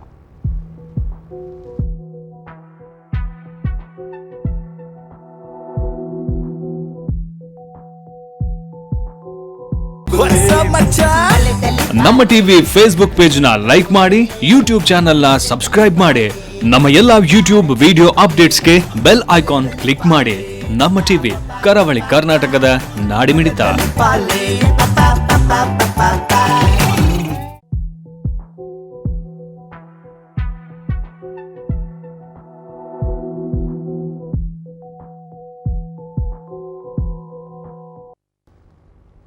AJ hospital and research centre ಅರ್ಪಿಸುವ ಹಲೋ AJ ನೇರ ಪ್ರಸಾರ ಕಾರ್ಯಕ್ರಮಕ್ಕೆ ಮತ್ತೊಮ್ಮೆ ಸ್ವಾಗತ.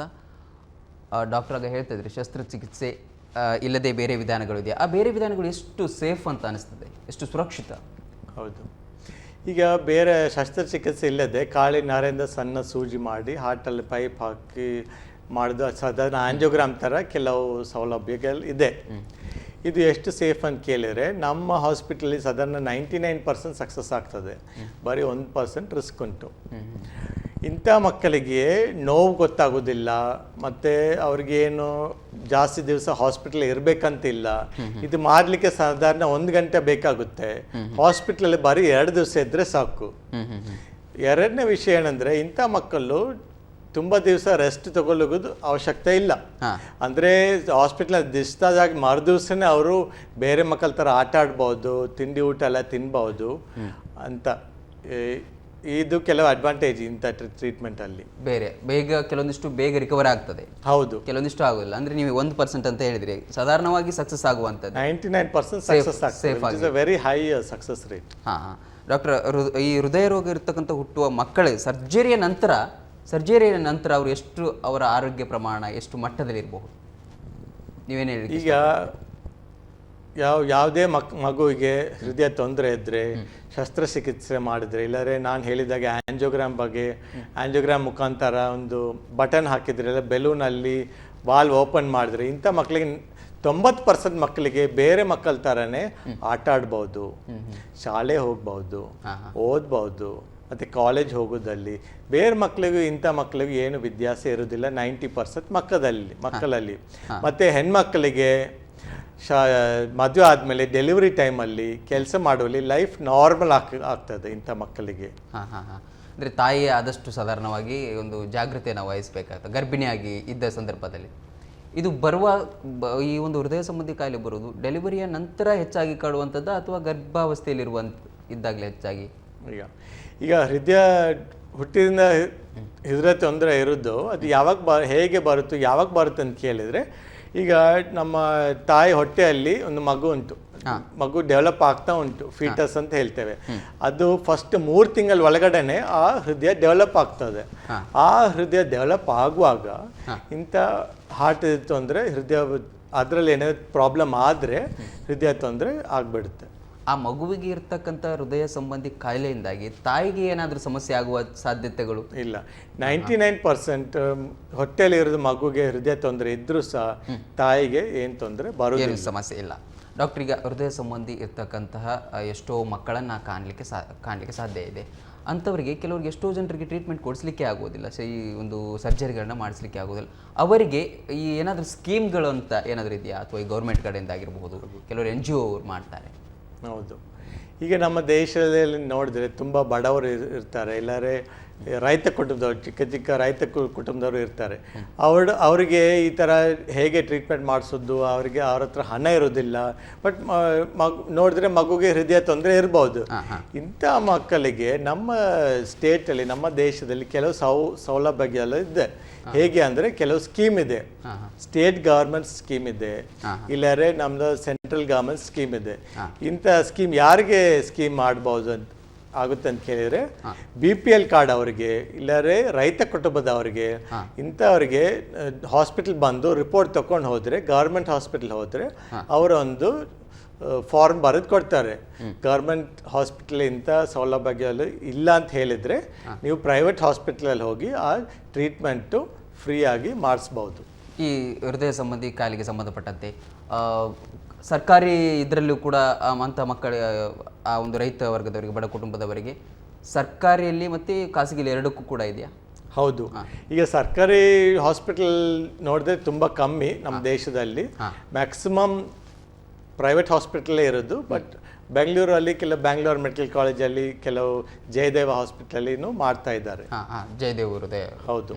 ಈಗ ಆ ಪ್ರೈವೇಟಲ್ಲಿ ಮಾಡಿದರೆ, ಆ ಪ್ರೈವೇಟ್ ಮಾಡಲಿಕ್ಕೆ ಅವರಿಗೆ ಆ ಗೌರ್ಮೆಂಟ್ ಕಡೆಯಿಂದಾನೇ ಅವರಿಗೆ? ಹೌದು. ಈಗ ಉದಾಹರಣೆಗೆ ಒಂದು ಬಡವರಿಗೆ, BPL ಕಾರ್ಡ್ ಅವರಿಗೆ, ಅವ್ರ ಮಕ್ಕಳಿಗೆ ಒಂದು ಹೃದಯ ತೊಂದರೆ ಇದೆ ಅಂತ ಅನ್ಕೊಳ್ಳಿ.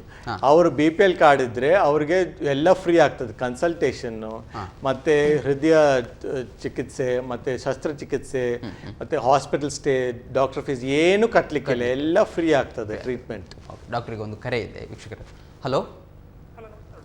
ಹೇಳಿ ಸರ್. ನಮಸ್ಕಾರ, ನಾನು ಡಾಕ್ಟರ್ ಪ್ರೇಮ್ ಮಾತಾಡೋದು. ಓಕೆ, ನಮಸ್ಕಾರ ಡಾಕ್ಟ್ರೆ. ಗೋವಿಂದ ಅಂತ ಮಾತಾಡ್ತಿದ್ದೀನಿ. ಹೇಳಿ ಗೋವಿಂದ ಅವರೇ.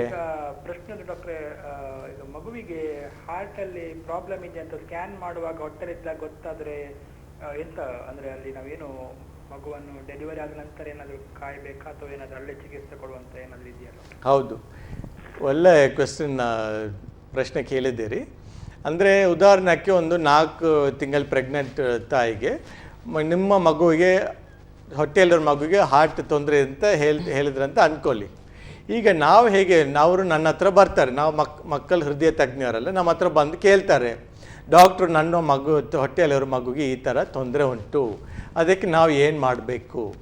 ನಾವು ಹೇಗೆ ನೋಡ್ತೇವೆ ಅಂದರೆ, ಈಗ ಹೃದಯ ತೊಂದರೆ ನೋಡಿದ್ರೆ ಬೇರೆ ಬೇರೆ ರೀತಿಯಲ್ಲಿ ಹೃದಯ ತೊಂದರೆ ಇರುತ್ತೆ. ಕೆಲವು ಕಾಂಪ್ಲೆಕ್ಸ್ ಪ್ರಾಬ್ಲಮ್ಸ್ ಅಂತಾರೆ. ಕಾಂಪ್ಲೆಕ್ಸ್ 2-3 ತೊಂದರೆ ಇರ್ಬೋದು.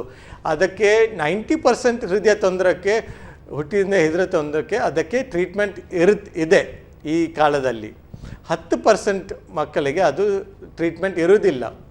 ಆವಾಗ ಅವರು ಡಿಸೈಡ್ ಮಾಡ್ಬೋದು ಟ್ರೀಟ್ಮೆಂಟ್ ಹೇಗೆ ಮಾಡಿಸ್ಬೋದು ಅಂತ ಹೇಳಿ. ಉದಾಹರಣೆಗೆ ಅದಕ್ಕೆ ಟ್ರೀಟ್ಮೆಂಟ್ ಇದೆ ಅಂತ ಹೇಳಿದರೆ, ಅವರು ಚಿಕ್ಕ ಚಿಕ್ಕ ಊರಲ್ಲಿ ಅಲ್ಲ, ಸಣ್ಣ ಹಳ್ಳಿಯಲ್ಲಿ ಡೆಲಿವರಿ ಮಾಡಿಸಬಾರದು. ಎಲ್ಲಿ ಮತ್ತೆ ಹೃದಯ ತಜ್ಞರಿದ್ದಾರೆ, ಮತ್ತು ಹೃದಯ ಸರ್ಜನ್ ಎಲ್ಲಿದ್ದಾರೆ ಅಂಥ ಹಾಸ್ಪಿಟಲ್, ಉದಾಹರಣೆಗೆ AG ಹಾಸ್ಪಿಟ್ಲಲ್ಲಿ ಡೆಲಿವರಿ ಮಾಡಬೇಕು. ಡೆಲಿವರಿ ಆದ ತಕ್ಷಣ ನಾವೇನು ಮಾಡ್ತೇವೆ, ICUಗೆ, ಮಕ್ಕಳ ಹೃದಯ ICUಗೆ ನಾವು ಶಿಫ್ಟ್ ಮಾಡಿ ಚೆಕ್ ಮಾಡ್ತೇವೆ. ಆಕ್ಸಿಜನ್ ಟೆಸ್ಟ್ ಮಾಡಿ ನೋಡ್ತೇವೆ, ಮತ್ತು ಮಗು ಉಸಿರಾಟ ಹೇಗೆ ಉಂಟಂತ ನಾವು ಚೆಕ್ ಮಾಡಿ ನೋಡ್ತೇವೆ. ಮತ್ತು ನಾವೊಂದು ಸ್ಕ್ಯಾನ್ ಮಾಡಿ ಏನು ತೊಂದರೆ ಇದೆಯಾ ಇಲ್ಲ ಅಂತ ನಾವು ಕನ್ಫರ್ಮ್ ಮಾಡ್ತೇವೆ. ಅದರ ನಂತರ ಅಗತ್ಯ ಇದ್ದರೆ ಮಾತ್ರ ನಾವು ಬೇಗ ಆಪ್ರೇಷನ್ ಮಾಡಿಸ್ತೇವೆ. ಇಲ್ಲಾಂದರೆ ಕೆಲವು ಮಕ್ಕಳಿಗೆ ಕೆಲವರಿಗೆ ಮೈನರ್ ಪ್ರಾಬ್ಲಮ್ ಇರುತ್ತೆ, ಮೇಜರ್ ಪ್ರಾಬ್ಲಮ್ ಇರೋದಿಲ್ಲ. ಇಂಥ ಮಕ್ಕಳಿಗೆ ತನ್ನಷ್ಟಕ್ಕೆ ಕೆಲವು ಹೃದಯ ಪ್ರಾಬ್ಲಮ್ ಸರಿ ಆಗ್ಬೋದು, ಕೆಲವರಿಗೆ ಮೆಡಿಸಿನಲ್ಲಿನೂ ಸರಿ ಆಗ್ಬೋದು. ಅಂದರೆ ಎಲ್ಲ ಮಕ್ಕಳಿಗೂ ಸರ್ಜರಿ, ಶಸ್ತ್ರಚಿಕಿತ್ಸೆ ಬೇಕಾಗುತ್ತಂತೇನಿಲ್ಲ. ಯಾವ ಮಗುಗೆ ಯಾವ ಥರ ಸೀರಿಯಸ್ ಪ್ರಾಬ್ಲಮ್ ಇದೆ ಅಂತ ನೋಡಿ ಅದಕ್ಕೆ ತನಕ ನಾವು ಕರೆಕ್ಟ್ ಹಾಸ್ಪಿಟ್ಲ್ ಹೋಗಿ ಟ್ರೀಟ್ಮೆಂಟ್ ಮಾಡಿಸ್ಬೋದು. ಈಗ ಡಾಕ್ಟರ್, 3-4 ತಿಂಗಳಲ್ಲಿ ಒಂದು ಗರ್ಭಿಣಿ ಅವರ ಗರ್ಭಾವಸ್ಥೆಯಲ್ಲಿರ್ತಕ್ಕಂಥ ಮಗುವಿಗೆ ಆಗಲೂ ತೊಂದರೆ ಕಾಣಿಸ್ಬೋದು. ಅಂದರೆ ಆಗಷ್ಟೇ ಒಂದು 3-4 ತಿಂಗಳ ಅವಧಿಯಲ್ಲಿ ಆ ಮಗುವಿನ ಇನ್ನೂ ಬೆಳವಣಿಗೆಯೂ ಕೂಡ ಅಷ್ಟು ಆಗಿರೋದಿಲ್ಲ, ಆಗಲೇ ಇಂಥ ಕಾಯಿಲೆಗಳು ಬರುವ ಸಂದರ್ಭ ಇದೆ. 3-4 ತಿಂಗಳಲ್ಲಿ ಸ್ವಲ್ಪ ಕಷ್ಟ. ಬಟ್ ನಾವು ಆ್ಯಕ್ಚುಲಿ 4-5 ತಿಂಗಳ ಒಳಗಡೆ ನಾವು ಸ್ಕ್ಯಾನ್ ಮಾಡಿ ನಾವು ಕಂಡುಹಿಡುತ್ತೇವೆ. ಅದು ಯಾವ ಸ್ಕ್ಯಾನ್? ಸಾಧಾರಣ ತುಂಬ ಜನ ಹೇಳ್ತಾರೆ, ಇಲ್ಲ ನಾವು 2-3 ಸರಿ ಸ್ಕ್ಯಾನ್ ಮಾಡಿದೆ, ಬಟ್ ಮಗುಗೆ ಯಾರು ಹೇಳಲೇ ಇಲ್ಲ ಹಾರ್ಟ್ ತೊಂದರೆ ಅಂತ. ಸಾಧಾರಣ ಸ್ಕ್ಯಾನ್ ಮಾಡಿದ್ರೆ ಗೊತ್ತಾಗೋದಿಲ್ಲ. ಯಾಕೆ ಗೊತ್ತಾಗೋದಿಲ್ಲ? ಸಾಧಾರಣ ಸ್ಕ್ಯಾನಲ್ಲಿ ಅವರು ತಲೆ ನೋಡ್ದು, ಕೈ, ಕಾಲು, ವೆಯ್ಟು, ಹೈಟು, ಮತ್ತು ನೀರು ಹೇಗೆ ಉಂಟು, ಮಗುದ ಹಾರ್ಟ್ ಬೀಟ್ ಹೇಗೆ ಅಂತ ನೋಡ್ತಾರೆ. ಇದು ನಾವು ಸ್ಪೆಷಲ್ ಸ್ಕ್ಯಾನ್ ಅಂದರೆ ಫೀಟಲ್ ಎಕೋ ಅಂತ ನಾವು AG ಹಾಸ್ಪಿಟಲಲ್ಲಿ ನಾನು ಮಾಡ್ತೀನಿ. ಅದು ಯಾವಾಗ ಮಾಡಬೇಕು? ನಾಲ್ಕು ತಿಂಗಳ ಗರ್ಭಿಣಿಯಿಂದ 5 ತಿಂಗಳ ಗರ್ಭಿಣಿ ಮಧ್ಯದಲ್ಲಿ ನಾವು ಈ ಸ್ಕ್ಯಾನ್ ಮಾಡಬೇಕಾಗುತ್ತೆ. ಈತ ಸ್ಕ್ಯಾನ್ ಮಾಡಿದರೆ ನಮಗೆ ಕರೆಕ್ಟ್ ಗೊತ್ತಾಗ್ತದೆ ಏನು ಹೃದಯದಲ್ಲಿ ತೊಂದರೆ ಇದೆಯಾ ಇಲ್ವಾ, ಸೀರಿಯಸ್ ತೊಂದರೆ ಉಂಟಾ ಇಲ್ವಾ, ಇಲ್ಲಾರೆ ಬೇರೆ ಅನ್ನೋದು ಅದಕ್ಕೆ ಕರೆಕ್ಟ್ ಟ್ರೀಟ್ಮೆಂಟ್ ಉಂಟಾ ಅಲ್ಲ ಅಂತ ನಮಗೆ ಗೊತ್ತಾಗ್ತದೆ. ಡಾಕ್ಟರ್, ಇದು ಸ್ಟೆಪ್ 1 ಸ್ಟೆಪ್ 2 ಬಗ್ಗೆ ಒಂದು ಚಾರ್ಟ್ ಇದೆ, ಹೌದು. ಅದರ ಬಗ್ಗೆ ಈಗ ನಮ್ಮ ಟಿವಿ ಸ್ಕ್ರೀನಲ್ಲಿ ನೋಡಿದ್ರೆ ಒಂದು ಡಯಾಗ್ರಾಮ್ ಉಂಟು, ಚಿತ್ರ ಇದೆ. ಅದು ನಾನು ಎಕ್ಸ್ಪ್ಲೇನ್ ಮಾಡ್ತೀನಿ ಏನಂತೆ. ಈಗ ಅಲ್ಲಿ ಏನು ಬ್ರೌನ್ ಕಲರಲ್ಲಿ ಕಾಣ್ತದಲ್ಲ, ಅದು ಒಂದು ಹಾರ್ಟಲ್ಲಿ ಒಂದು ಸೆಪ್ಟಮ್ ಅಂತ ಹೇಳ್ತೇವೆ. ಅದ್ರಲ್ಲಿ ಒಂದು ತೂತಿದೆ, ನೀಲಿ ಬಣ್ಣದ್ದು, ಅದು ಒಂದು ಪೈಪ್. ಆ ಪೈಪ್ ನಾನು ಹೇಳ್ದಲ್ಲ, ಖಾಲಿ ನರೆಯಿಂದ ನಾವು ಪೈಪ್ ಹಾಕಿ ಅದಕ್ಕೆ ಬಟನ್ ಹಾಕ್ತೇವೆ. ಆ ಪೈಪಲ್ಲಿ ಆ ತೂತು ಕ್ರಾಸ್ ಮಾಡಿ ನಾವು ಅದಕ್ಕೆ ಒಂದು ಬಟನ್ ಹಾಕ್ತಾ ಇದ್ದೇವೆ, ಮತ್ತು ಆ ಪೈಪ್ ಇಮಿಡಿಯೇಟ್ ನಾವು ತೆಗಿತೇವೆ. ತುಂಬ ಜನ ಕೇಳ್ತಾರೆ, ಏನು ಡಾಕ್ಟ್ರು ನೀವು ನನ್ನ ಮಗು ಹಾರ್ಟಲ್ಲಿ ಏನೋ ಬಟನ್ ಹಾಕ್ತಾ ಇದ್ರಿ, ಅದು ಫ್ಯೂಚರಲ್ಲಿ ಏನಾಗ್ತದೆ, ಅದೇನು ತೆಗಿಬೇಕಾ, ಚೇಂಜ್ ಮಾಡಬೇಕಾ? ಈಗ ನಾನು ಹೇಳಿದೆ 99% ಸಕ್ಸಸ್ ಆಗ್ತದೆ. ದೇವ್ರ ದಯದಲ್ಲಿ ಸಕ್ಸಸ್ ಆದರೆ ಏನಾಗುತ್ತೆ, ಆ ಹಾರ್ಟದ ಚರ್ಮ ಉಂಟು, ಒಳಗಡೆದ ಚರ್ಮ ಆ ಬಟನ್ ಮೇಲೆ ಗ್ರೋ ಆಗಿ ಬೆಳೆದು ಅದು ಹಾರ್ಟದೊಂದು ಪಾರ್ಟ್ ಆಗಿಬಿಡ್ತು. ಅಂದರೆ ಅದು ಹಾರ್ಟಿಂದ ಆ ಬಟನ್ ತೆಗಿಲಿಕ್ಕೂ ಅಗತ್ಯ ಇಲ್ಲ, ಚೇಂಜ್ ಮಾಡಲಿಕ್ಕೆ ಅಗತ್ಯ ಇಲ್ಲ. ಅದು ಪರ್ಮನೆಂಟ್ ಟ್ರೀಟ್ಮೆಂಟ್. ಮುಂದೆ ಹಾರ್ಟ್ ದೊಡ್ಡದಿದ್ರೆ, ಇಲ್ಲಾರೆ ಮಗುದು ತೂಕ ಕಡಿಮೆ ಇದ್ದರೆ, ಪದೇ ಪದೇ ಕೆಮ್ಮು ಕಫ ಬರ್ತಾ ಇದ್ದರೆ, ಅದೆಲ್ಲ 90% ಅದು ಸರಿ ಆಗ್ತದೆ. ಅಂದರೆ ಇದು ಪರ್ಮನೆಂಟ್ ಟ್ರೀಟ್ಮೆಂಟ್. ಆ ಬಟನ್ ಮಾಡುವಂಥ ಕಾರ್ಯ ಏನು ಡಾಕ್ಟ್ರಲ್ಲಿ? ಒಂದು ಹಾಕಿದ ಮೇಲೆ ಒಂದು ಹೋಲ್ ಮಾಡಿ ಹಾಕಿ ಅದ್ರ ಮೇಲೇನೆ ಗ್ರೋ ಆಗ್ತದೆ ಚರ್ಮ ಅಂತ ಹೇಳಿ. ಹೌದು. ಆ ಬಟನ್ ಅಲ್ಲಿ ಒಂದು ವಾಸಿಪಡಿಸುವಂಥ ವಿಧಾನವಾದು ಇಲ್ಲ, ಅದು ಅಂದರೆ ಬಟನ್ ಹಾರ್ಟ್ದು ಒಂದು ಪಾರ್ಟ್ ಆಗಿಬಿಡುತ್ತೆ, ಅದು ಏನು ತೆಗಿಲಿಕ್ಕಿಲ್ಲ, ಚೇಂಜ್ ಮಾಡಲಿಕ್ಕೆ ಏನಿಲ್ಲ. ಅದ್ರ ಕಾರ್ಯ ಏನು ಅಂತ ಅಂದರೆ ಜನರಿಗೆ ಒಂದು ಸಮಗ್ರ ಒಂದು ಸೂಕ್ತವಾಗಿ ಅರ್ಥ ಆಗಲಿಕ್ಕೆ ಬಟನ್ ಅಂತ ನೀವೀಗ ಹೇಳಿ. ಹೌದು, ಬಟನ್ ಅಂತ ಹೇಳಿ ತುಂಬ ಸಾಫ್ಟ್ ಇರುತ್ತೆ. ತುಂಬ ಮಕ್ಕಳು ಜನಗರಿಗೆ ಹೆದರಿಕೆ ಆಗ್ತದೆ, ಏನು ಬಟನ್ ಹಾಕ್ತಾ ಇದ್ದಾರೆ, ಎಷ್ಟೋ ಜನರಿಗೆ ಏನು ಮಾಹಿತಿ ಇರುವುದಿಲ್ಲ. ಅಂದರೆ ಅದು ಏನು ಬಟನ್ ನೀವು ಹಾಕ್ತಾ ಇದ್ರಿ, ನಾನು ಇಷ್ಟು ಚಿಕ್ಕ ಮಗುಗೆ ಬಟನ್ ಹಾಕ್ತಾ ಇದ್ರಿ ಅಂದರೆ ನಾವು ಏನು ಮಾಡ್ತಾ ಇದ್ದೇವೆ ಅಂದರೆ ಆಪರೇಷನ್ ಇಲ್ಲದೆ ನಾವು ಮಾಡ್ತಾ ಇದ್ದೇವೆ. ಅಂದರೆ ಅದು ರಿಸ್ಕು ಕಮ್ಮಿ, ಮತ್ತು ಓಪನ್ ಹಾರ್ಟ್ ಸರ್ಜರಿ ಮಾಡೋದು ಅಗತ್ಯ ಇಲ್ಲ. ಇಲ್ಲಿ ಸ್ಕಾರ್ ಬರುತ್ತೆ, ಮತ್ತು ಹೆಣ್ಮಕ್ಕಳಿಗೆ ಮುಂದೆ ತೊಂದರೆ ಆಗ್ಬೋದು. ಅಂದರೆ ರಿಸ್ಕ್ ಕಡಿಮೆ ಇರುತ್ತೆ. ಕಾಲಿನಾದ್ರೂ ಸಣ್ಣ ಸೂಜಿ ಮಾಡಿ ನಾವು ಮಾಡೋದು, ಅಂದರೆ ರಿಸ್ಕ್ ಕಡಿಮೆ ಆಗುತ್ತೆ. ಈಗ ಆಪರೇಷನ್ ಮಾಡಿದ್ವಿ ಅಂತ ಯಾರಿಗೂ ಗೊತ್ತಾಗೋದಿಲ್ಲ, ಅಂತ ಒಂದು ಸೇಫ್ ಪ್ರೊಸೀಜರ್ ಅದು. ಈಗ ಆಪರೇಷನ್ ಮಾಡದೇ ಇರ್ತಕ್ಕಂತಹ ಮಕ್ಕಳಿಗೆ, ಎಷ್ಟು ಜನರಿಗೆ ಮಾಡಿಸ್ಲಿಕ್ಕೆ ಆಗೋದಿಲ್ಲ, ಅವರಿಗೆ ನೀವೇನು ಸಲಹೆಯನ್ನು ಕೊಡ್ತೀರಿ? ಎಷ್ಟು ಜನ ಮಕ್ಕಳಿಗೆ ಅದೇನಾಗ್ತದೆ, ನಡೀತದೆ, ಮುಂದೆ ಕಡಿಮೆ ಆಗ್ತದೆ ಅಂತ ಹೇಳ್ತಾರೆ. ಈಗ ಒಂದು ವಿಷಯ ನೀವು ತಿಳ್ಕೊಬೇಕು. ಕೆಲವರು ಹೇಳ್ತಾರೆ, ಇಲ್ಲ ನಮ್ಮ ಸಂಬಂಧವರಿಗೆ ಒಬ್ಬರು ಮಕ್ಕಳಿಗೆ ಈ ಥರ ಇತ್ತು, ಅದು ಸರಿಯಾಯಿತು, ಇದು ಸರಿ ಆಗ್ತದೆ, ನಮಗೇನು ಹೆದರಿಕೆ ಇಲ್ಲ ಅಂತ ಹೇಳ್ತಾರೆ. ಅದು ತಪ್ಪು. ಇದು ಅಂದರೆ ವಿಚಾರ. ಅಂದರೆ ಎಲ್ಲ ಹಾರ್ಟ್ ಪ್ರಾಬ್ಲಮ್ಮು ತನ್ನಷ್ಟಕ್ಕೆ ಸರಿ ಆಗಲಿಕ್ಕೆ ಚಾನ್ಸ್ ಇಲ್ಲ. ನಾನು ಒಪ್ಕೊಳ್ತೀನಿ, ಕೆಲವೊಂದು ಸಾಧಾರಣ 30-40% ಹಾರ್ಟ್ ಪ್ರಾಬ್ಲಮ್ಸ್ ತನ್ನಷ್ಟಕ್ಕೆ ಸರಿ ಆಗ್ಬೋದು. ಅಂದರೆ ಮೈನರ್ ಪ್ರಾಬ್ಲಮ್ ಅದು ತನ್ನಷ್ಟಕ್ಕೆ ಸರಿ ಆಗ್ಬೋದು. ಬಟ್ ಮೇಜರ್ ಪ್ರಾಬ್ಲಮ್ ಇಲ್ಲರೆ ತೂತು ಸ್ವಲ್ಪ ದೊಡ್ಡದಿದ್ರೆ, ಹಾರ್ಟಲ್ಲಿ ಮಗುಗೆ ತುಂಬ ತೊಂದರೆ ಆಗ್ತಾ ಇದ್ದರೆ ಅದು ಆಪ್ರೇಷನ್ ಮಾಡದೇ ಇದ್ದರೆ ಮುಂದೆ ಫ್ಯೂಚರಲ್ಲಿ ಮಗುಗೆ ತೊಂದರೆ ಆಗ್ಬೋದು. ಅಂದರೆ ಶಾಲೆಗೆ ಹೋಗ್ಲಿಕ್ಕೆ ಆಗೋದಿಲ್ಲ, ತುಂಬ ಸುಸ್ತಾಗ್ತದೆ, ಹಾರ್ಟ್ ಫೇಲಿಯರ್ ಆಗ್ತದೆ, ಮತ್ತು ಮಗು ಸೀರಿಯಸ್ ಆಗ್ಬೋದು. ಡಾಕ್ಟರ್, ಒಂದು ಕರೆ ಇದೆ. Hello hello hello hello. ಹೇಳಿ ಮೇಡಮ್, ನಮಸ್ತೆ. ಸರ್, ಅದು ಹುಟ್ಟುವಾಗಲೇ ಮಗುವಿಗೆ ಅಂದ್ರೆ ಕೆಲವೊಂದು ಸಣ್ಣ ಡಾಕ್ಟರ್ ಇದ್ದಾರೆ, ಡಾಕ್ಟರ್ ಹತ್ರ ಮಾತಾಡಿ. ಇರ್ತದಲ್ಲ, ಅಂದ್ರೆ ಅದು ಬರದಾಗ ಏನಾದ್ರೂ ತಡೆಗಟ್ಟಲಿಕ್ಕೆ ಏನಾದ್ರೂ ಇದೆಯಾ, ಹೇಗೆ ಅಂತ? ಹುಟ್ಟುವ ಸಿಂಟಮ್ಸ್ ಹೇಗೆ ನಮಗೆ ತಂದೆ ತಾಯಿಗೆ ಗೊತ್ತಾಗ್ತದೆ? ಹೌದು, ಅದು ಬರದೆ ಹೇಗೆ ಅಂದರೆ ಫೋಲಿಕ್ ಆ್ಯಸಿಡ್ ಅಂತ ಒಂದು ಟ್ಯಾಬ್ಲೆಟ್ ಉಂಟು. ಆ ಫೋಲಿಕ್ ಆ್ಯಸಿಡ್ ನಿಮ್ಮ ಲೇಡೀಸ್ ಡಾಕ್ಟರ್ ಹತ್ರ ಹೋಗಿ ನೀವು ಗರ್ಭಿಣಿ ಟೈಮ್ಲಿ ಪ್ಲ್ಯಾನ್ ಮಾಡುವಾಗ ಆ ಟ್ಯಾಬ್ಲೆಟ್ ಒಂದು ತಗೋಬೇಕು. ಆ ಟ್ಯಾಬ್ಲೆಟ್ ತಗೊಂಡ್ರೆ ಈ ಥರ ಹೃದಯ ತೊಂದರೆ ಬರೋದು ಚಾನ್ಸಸ್ ಸ್ವಲ್ಪ ಕಮ್ಮಿ. ಎರಡನೇದು ಕೆಲವೊಮ್ಮೆ ನಾವು ಜಂಕ್ ಫುಡ್ ಇದೆಲ್ಲ ತಿಂದ್ರೆ ಅದರಿಂದ ಕೂಡ ಹಾರ್ಟ್ ಅಲ್ಲ, ಜಂಕ್ ಫುಡ್ ತಿಂದರೆ ಬರೋದಿಲ್ಲ, ಬಟ್ ಸ್ಮೋಕಿಂಗ್ ಅವಾಯ್ಡ್ ಮಾಡಬೇಕು. ಮತ್ತು ನಮ್ಮ ಇದು ಹೇಳ್ತೇವಲ್ಲ, ಆಲ್ಕೋಹಾಲ್ ಅವಾಯ್ಡ್ ಮಾಡಬೇಕು. ಮತ್ತು ಡಾಕ್ಟ್ರ್ ಅದಕ್ಕೂ ಮತ್ತು ಹೊಟ್ಟೆಯಲ್ಲಿರೋ ಮಗುಗೂ ಹಾರ್ಟ್ ತೊಂದರೆ ಬರೋದಕ್ಕೆ ಏನು ಸಂಬಂಧ ಇಲ್ಲ. ಮತ್ತು ಡಾಕ್ಟ್ರದ ಕೇಳದೆ ನಾವು ಕೆಲವು ಮಾತ್ರೆ ತಗೊಂಡ್ರೆ, ಅಂಥ ಮಾತ್ರೆ ತಗೊಂಡ್ರೆ ಮಗುವಿಗೆ ಹೃದಯ ತೊಂದರೆ ಬರೋದು ಚಾನ್ಸ್ ಜಾಸ್ತಿ. ಓಕೆ, ಅವರಿಗೆ ಧನ್ಯವಾದಗಳು. ಸಲಹೆ ಸಿಕ್ಕಿದೆ ಅಂತ ಅನ್ಕೊಳ್ತೇವೆ. ಅಂದರೆ ಅವರು ಕೇಳ್ತಾ ಇದ್ರು ಯಾವ ತಡೆಗಟ್ಟಲಿಕ್ಕೆ ಸಾಧ್ಯವಾ ಅಂತೇಳಿ. ಅದು ನಮ್ಮದು ಕೂಡ ಪ್ರಶ್ನೆ ಇದೆ. ಅಂದರೆ ಅದು ಜನನ ತಾಳದ ಮೇಲೆ ವಾಸಿ ಮಾಡುವುದ ಸಮಸ್ಯೆ ಏನಾದರೂ ಇದೆ ಅಂತ ಗೊತ್ತಾದರೆ ಅಥವಾ ಗರ್ಭಾವಸ್ಥೆಯಲ್ಲಿ ಇರುವಾಗಲೇ ವಾಸಿ ಮಾಡುವಂಥ ವಿಧಾನಗಳಿದೆ? ಈಗ ನಮ್ಮ ದೇಶದಲ್ಲಿ ಹುಟ್ಟಿದ ಮೇಲೆ ಅದಕ್ಕೆ ಟ್ರೀಟ್ಮೆಂಟ್ ಮಾಡಬೇಕಾಗುತ್ತೆ. ಬಟ್ ವಿದೇಶದಲ್ಲಿ ಕೆಲವು ಟ್ರೀಟ್ಮೆಂಟ್ ಉಂಟು. ಅಂದರೆ ಹೊಟ್ಟೆ ಇರುವುದು ಮಗು ಇದು ಹಾರ್ಟಲ್ಲಿ ಕೆಲವು ಟ್ರೀಟ್ಮೆಂಟ್ ಟ್ರೈ ಮಾಡ್ತಾ ಇದ್ದಾರೆ. ಅಂದರೆ ಕೆಲವು ಮಟ್ಟದಲ್ಲಿ ಸಕ್ಸಸ್ ಆಗಿದೆ, ಬಟ್ ಇದು ಫುಲ್ ಸಕ್ಸಸ್ ಆಗಲಿಕ್ಕೆ ಇಲ್ಲ ಅಂತ ಹೇಳ್ಬೋದು. ಅಂದರೆ ಎಲ್ಲ ಇದಕ್ಕೂ ಅಗತ್ಯ ಇಲ್ಲ ಮಾಡೋದು. ನಾನು ಹೇಳಿದಾಗೆ ತಾಯಿಗೂ ಡೇಂಜರ್ ಇಲ್ಲ, ಮಗುವಿಗೆ ಹೊಟ್ಟೆಯಲ್ಲಿ ಇರುವಾಗ ಡೇಂಜರ್ ಇಲ್ಲ. ಅಂದರೆ ಅಷ್ಟು ಸರ್ಕ್ಯುಲೇಷನ್ ಆ ಥರ ಉಂಟು ಹೊಟ್ಟೆಯಲ್ಲಿರೋ ಮಗುದು. ಅಂದರೆ ಇದುವರೆಗೂ ಅಲ್ಲೇ ಗರ್ಭಾವಸ್ಥೆಯಲ್ಲಿ ಇರುವಾಗಲೇ ಹೊಟ್ಟೆಯಲ್ಲಿ ಇರುವಾಗಲೇ ನಮ್ಮ ದೇಶದಲ್ಲಿ ಅಂತೂ ಅದು ಬಂದಿಲ್ಲ. ಇಲ್ಲ. ಓಕೆ ಡಾಕ್ಟರ್, ಇನ್ನಷ್ಟು ಹಲವಾರು ವಿಚಾರಗಳನ್ನು ಒಂದು ವಿರಾಮದ ನಂತರ ಮತ್ತೆ ವಾಪಸ್ ಬರೋಣ. ಹಲೋ AJ ನೇರ ಪ್ರಸಾರ ಕಾರ್ಯಕ್ರಮದಲ್ಲಿ ಮತ್ತೊಂದು ಪುಟ್ಟ ವಿರಾಮ.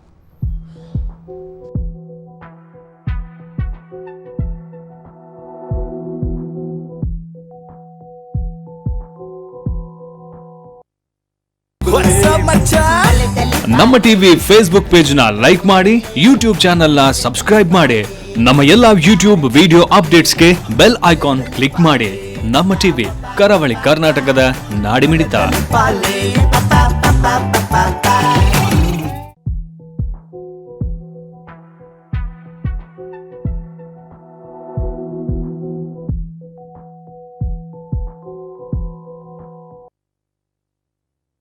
AJ hospital and research centre ಅರ್ಪಿಸುವ ಹಲೋ AJ ನೇರ ಪ್ರಸಾರ ಕಾರ್ಯಕ್ರಮಕ್ಕೆ ವಿರಾಮದ ಬಳಿಕ ಮತ್ತೆ ಸ್ವಾಗತ.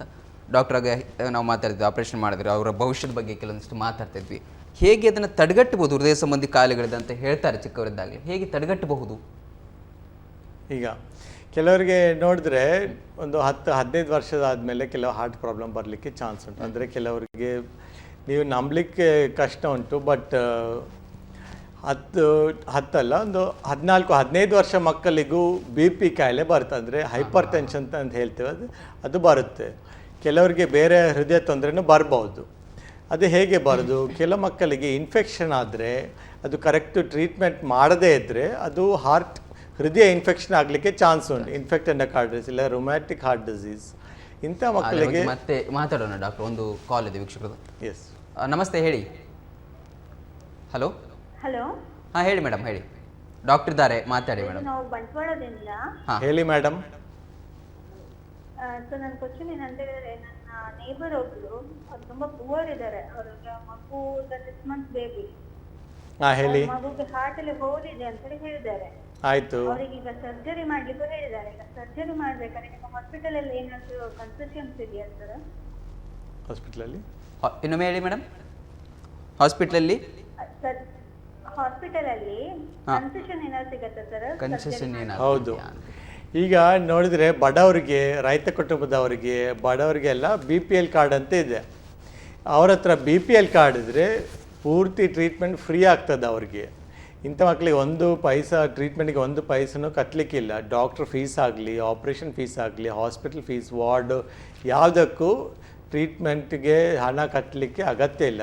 ಇಂಥ ಸ್ಕೀಮ್ಸಲ್ಲಿ ಪೂರ್ತಿ ಫ್ರೀ ಆಗ್ಬೋದು. ಅಂದರೆ ಅವರು AJ ಹಾಸ್ಪಿಟ್ಲಿಗೆ ಬಂದರೆ ಸಾಕು, ಆ BPL ಕಾರ್ಡನ್ನು ತಗೊಂಡು ಬಂದರೆ ಸಾಕು. BPL ಇದ್ರೆ ಯಾವುದೇ 1 ರೂಪಾಯಿ ಕಟ್ಟಲಿಕ್ಕೆ ಇರೋದಿಲ್ಲ ಅಂತ ಒಂದು ಸ್ಕೀಮ್ಗಳೆಲ್ಲ ಆಸ್ಪತ್ರೆಯಲ್ಲಿ ಇದೆ. ಇನ್ನೊಂದು ಕರೆ ಕಾಯ್ತದೆ. ಹಲೋ, ನಮಸ್ತೆ, ಹೇಳಿ. ಹಲೋ. ಹೇಳಿ ಮೇಡಮ್. ನಮಸ್ಕಾರ ಮೇಡಮ್, ಹೇಳಿ. ನಮಸ್ಕಾರ, ನನ್ನ ಹೆಸರು ಸುಮಿತಾ ಅಂತ. ಹೇಳಿ ಮೇಡಮ್. ನಾವು ಸುರತ್ಕಲ್ಲಿಂದ. ಆಕ್ಚುಲಿ ನಮ್ಗೆ ಇದು ಸಣ್ಣ ಮಕ್ಕಳಿಗೆ ನಾವು ಜಾಸ್ತಿ ಇದು ತಿನ್ನಿಸ್ತೀವಿ, ತುಪ್ಪ ಎಲ್ಲ ತಿನ್ನಿಸ್ತೀವಿ ಅಲ್ಲ ಡಾಕ್ಟರ್? ಅದರಿಂದ ಏನಾದ್ರು ಪ್ರಾಬ್ಲಮ್ ಏನಾದ್ರು ಬರುತ್ತಾ ಅವ್ರಿಗೆ, ಹಾರ್ಟ್ ಪ್ರಾಬ್ಲಮ್ ಅಂತ? ಸಣ್ಣ ಮಕ್ಕಳಿಗೆ ಉದಾಹರಣೆಗೆ ಒಂದು ವಯಸ್ಸು ಮಗು, 3-4 ವರ್ಷ ಮಕ್ಕಳಿಗೆ ತುಪ್ಪ ಎಲ್ಲ ತಿನ್ಸಿದ್ರೆ, ನನ್ಗೇನೆ ಮಕ್ಕಳು ಇವಾಗ 1.5 year ಇದ್ದಾರೆ, ಅವರಿಗೆ ಧಾರಾಳವಾಗಿ ತುಪ್ಪನೂ ತಿನ್ನಿಸ್ಬಹುದು, ಎಲ್ಲ ಎಣ್ಣೆ ಪದಾರ್ಥನೇ ತಿನ್ನಿಸ್ಬೋದು. ಇಂಥ ಚಿಕ್ಕ ಮಕ್ಕಳಿಗೆ ಈಗ ದೊಡ್ಡವರಿಗೆ ಹೇಳ್ತೇವಲ್ಲ, ಎಣ್ಣೆ ಪದಾರ್ಥ ಜಾಸ್ತಿ ತಿನ್ನಬೇಡಿ, ಫ್ರೈಡ್ ಐಟಮ್ಸ್ ತಿನ್ನಬೇಡಿ, ಹೊರಗಡೆ ಊಟ ಜಾಸ್ತಿ ತಿನ್ನಬೇಡಿ ಅಂಥೇಳಿ. ಅಂಥ ಮಕ್ಕಳಿಗೆ, ಚಿಕ್ಕ ಮಕ್ಕಳಿಗೆ ಏನು ಹೇಳೋದು ಅಗತ್ಯ ಇಲ್ಲ, ಅವರಿಗೆಲ್ಲ ಊಟ ಕೊಡ್ಬೋದು. ಅಂದರೆ ಅವ್ರಿಗೆ ಅದು ಅಗತ್ಯ. ಈಗ ನೋಡಿದ್ರೆ ನಮ್ಮ ಬಾಡಿಯಲ್ಲಿ ಪ್ರೋಟೀನು, ಶುಗರು, ಫ್ಯಾಟ್ ಎಲ್ಲ ಬೇಕಾಗುತ್ತೆ. ಬ್ರೈನ್ ಸೆಲ್ಸ್ ನೋಡಿದ್ರೆ ಬ್ರೈನಿಗೆ ಮ್ಯಾಕ್ಸಿಮಮ್ ಇದು ಬೇಕಾಗುತ್ತೆ, ಏನಂದರೆ ಫ್ಯಾಟ್ ಬೇಕಾಗುತ್ತೆ. ಅಂದರೆ ಚಿಕ್ಕ ಮಕ್ಕಳಿಗೆ ಫ್ಯಾಟ್ ತುಪ್ಪ ಎಲ್ಲ ಕೊಟ್ಟರೆ ಒಳ್ಳೆಯದು, ಬ್ರೈನ್ ಒಳ್ಳೆ ಡೆವಲಪ್ ಆಗುತ್ತೆ. ನಮ್ಮ 90% ಬ್ರೈನ್ ಡೆವಲಪ್ ಆಗೋದು by 2 to 3 years of age. ಅಂದರೆ ಚಿಕ್ಕ ಮಕ್ಕಳಿಗೆ ತುಪ್ಪ ಎಲ್ಲ ಕೊಡ್ಬೋದು. ಬಟ್ ಒಂದು ಟೀನೇಜರ್ಸ್ ಆದ ತಕ್ಷಣ ಉದಾಹರಣೆಗೆ 12-13 ವರ್ಷ ಆದ ನಂತರ ಸ್ವಲ್ಪ ಜಾಗ್ರತೆ ಆಗಿ ಇರಬೇಕು. ಸಾಧಾರಣವಾಗಿ ಒಂದೂವರೆ ವರ್ಷದಲ್ಲಿ ಮಕ್ಕಳಿಗೆ ತಿನ್ನಿಸ್ಬೇಕು ಸಾಧಾರಣವಾಗಿ ಆರೋಗ್ಯಕ್ಕೋಸ್ಕರ. 5-10 ವರ್ಷ ತನಕ ಧಾರಾಳವಾಗಿ ತಿನ್ನಿಸ್ಬೋದು, ಸಮಸ್ಯೆಗಳಿಲ್ಲ. ಹೌದು. ಆಗ ನಾವು ಹೃದಯ ಸಂಬಂಧಿ ಕಾಯಿಲೆಗಳಿಗೆ ಯಾವ ರೀತಿ ತಡೆಗಟ್ಟಬಹುದು. ಇನ್ನೊಂದು ಕರೆ ಇದೆ ವೀಕ್ಷಕರ ಕಡೆಯಿಂದ. ಹಲೋ, ಹೇಳಿ. ಹಲೋ, ನಮಸ್ಕಾರ ಡಾಕ್ಟ್ರೆ. ನಮಸ್ಕಾರ, ಹೇಳಿ ಸರ್. ಇದು ರಮೇಶ್ ಅಂತ ಹೇಳಿ ಮುಲ್ಕಿಯಿಂದ. ಹಾಂ, ಹೇಳಿ. ಮುಲ್ಕಿ. ಹಾಂ, ಹೇಳಿ. ಇದು ಮಕ್ಕಳಿಗೆ ನಮೀಗ ದೊಡ್ಡವರಿಗೆ ಕೊಲೆಸ್ಟ್ರಾಲ್ ಚೆಕ್ ಮಾಡ್ತೀವಲ್ಲ, ಹಾಗೇನೆ ಮಕ್ಕಳಿಗೆ ಏನೋ ಚೆಕಪ್ ಏನಾದ್ರು ಇದೆಯಾ ಡಾಕ್ಟರ್? ಮತ್ತೆ ಅದೊಂದು, ಮತ್ತೆ ಮಕ್ಕಳಿಗೆ ಇವಾಗ ಅಂದ್ರೆ ಎದೆ ನೋವು ಈಗ ಬರ್ತಾ ಇರುತ್ತೆ, ಇದಾಗ್ತಾ ಇರ್ತದೆ, ಆ ಟೈಮಲ್ಲಿ ನಾವು ತೋರಿಸ್ಬೇಕಾ ಏನು ಅಂತೇಳಿ ಒಂದು. ಹೌದು, ಒಳ್ಳೆ ಪ್ರಶ್ನೆ ಕೇಳಿದ್ದೀರಿ. ಫಸ್ಟ್ ಮೊದಲನೇ ಪ್ರಶ್ನೆಗೆ ನಾನು ಉತ್ತರ ಕೊಡ್ತೀನಿ. ನೀವು ಕೇಳಿದ್ರಿ ಅಂದರೆ ಮಕ್ಕಳಿಗೆ ದೊಡ್ಡವರಾಗಿ ಕೊಲೆಸ್ಟ್ರಾಲ್ ಪ್ರಾಬ್ಲಮ್ ಬರ್ಬೋದಾ ಅಂತ ಕೇಳಿದಿರಿ. 10 ವಯಸ್ಸಿಂದ ಕಮ್ಮಿ ಕೆಳಗಡೆ ಮಕ್ಕಳಿಗೆ ಕೊಲೆಸ್ಟ್ರಾಲ್ ಪ್ರಾಬ್ಲಮ್ ಎಲ್ಲ ಬರೋದು ತುಂಬ ರೇರ್. ಬಟ್ ಟೀನೇಜರ್ಸ್ ಅಂದರೆ 12-13 ವರ್ಷ ನಂತರ ಇಂಥ ಮಕ್ಕಳಿಗೆ ಡಯಟ್ ಸರಿ ಇಲ್ಲ ಅಂದರೆ ಬರ್ಗರ್, ಜಂಕ್ ಫುಡ್ ಅಂತ ಹೇಳ್ತೀವಲ್ಲ, ಬರ್ಗರು, ಚೀಸು ಮತ್ತು ಹೋಟೆಲಲ್ಲಿ ಜಾಸ್ತಿ ತಿನ್ನೋದು, ಚಿಪ್ಸ್. ಈಗ ಈ ಕಾಲದಲ್ಲಿ ನೋಡಿದ್ರೆ ಎಲ್ಲ ಮಕ್ಕಳಿಗೆ ಲೇಸ್ ಚಿಪ್ಸ್ ಒಂದು ತಿನ್ನೋದು ತುಂಬ ಇಷ್ಟ, ಫ್ರೈಡ್ ಚಿಕನ್ ತಿನ್ನೋದು ತುಂಬ ಇಷ್ಟ. ಮತ್ತು ಎಲ್ಲ ಮಕ್ಕಳಿಗೆ ಟೆಸ್ಟ್ ಮಾಡಬೇಕಂತ ಏನಿಲ್ಲ, ಅವರು ವೆಯ್ಟ್ ತುಂಬ ಜಾಸ್ತಿ, ತುಂಬ ತೋರೆ ಇದ್ದರೆ. ಎರಡನೇದು, ಅವರು ಎಕ್ಸಸೈಸ್ ಮಾಡ್ತಾಯಿಲ್ಲ, ಟಿ ವಿ ಜಾಸ್ತಿ ನೋಡ್ತಾ ಇದ್ದಾರೆ. ಅಂಥದ್ದು ಏನಾದರೆ ನೀವು ನಿಮ್ಮ ಮಕ್ಕಳ ಡಾಕ್ಟ್ರಿಗೆ ಹೋಗಿ ತೋರಿಸ್ಬೇಕು. ಅವರು ಮಕ್ಕಳ ಡಾಕ್ಟರ್ ಇಲ್ಲ, ಇಂಥ ಮಕ್ಕಳಿಗೆ, ಇಂಥ ಮಗುವಿಗೆ ನಾವೊಂದು ಟೆಸ್ಟ್ ಮಾಡಿದರೆ ಒಳ್ಳೆದಂತ ಹೇಳಿದರೆ ಮಾತ್ರ ನಾವು ಟೆಸ್ಟ್ ಮಾಡಬೇಕಾಗುತ್ತೆ.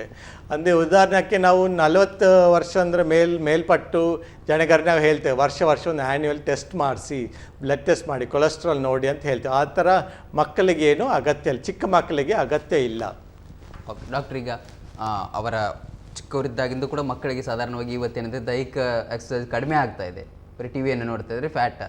ಮತ್ತು ಅವರಿಗೆ ಏನೆಲ್ಲ ಇವತ್ತು ಫಾಸ್ಟ್ ಫುಡ್ಗೆ ಒಗ್ಗಿಕೊಂಡು ಬಿಟ್ಟಿದ್ದಾರೆ ಮಕ್ಕಳು, ಅವರಿಗೆ ದೈಹಿಕವಾಗಿ ಕೆಲಸಗಳನ್ನ ಕೊಡಬೇಕು ಅಂತ. ಹೌದು.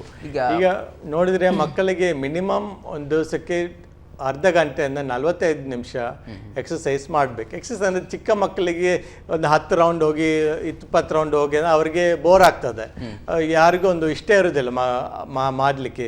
ಅಂದರೆ ಅವರು ಸ್ಪೋರ್ಟ್ಸ್ ಆಟ ಆಡಬೇಕು, ಯಾವುದೇ ಸ್ಪೋರ್ಟ್ಸ್ ಇರಲಿ, ಫುಟ್ಬಾಲ್ ಇರಲಿ, ಕ್ರಿಕೆಟ್ ಇರಲಿ, ವಾಲಿಬಾಲ್, ಬಾಸ್ಕೆಟ್ಬಾಲ್, ಬ್ಯಾಡ್ಮಿಂಟನ್, ಬೇಕಾದಷ್ಟು ಸ್ಪೋರ್ಟ್ಸ್ ಇದೆ.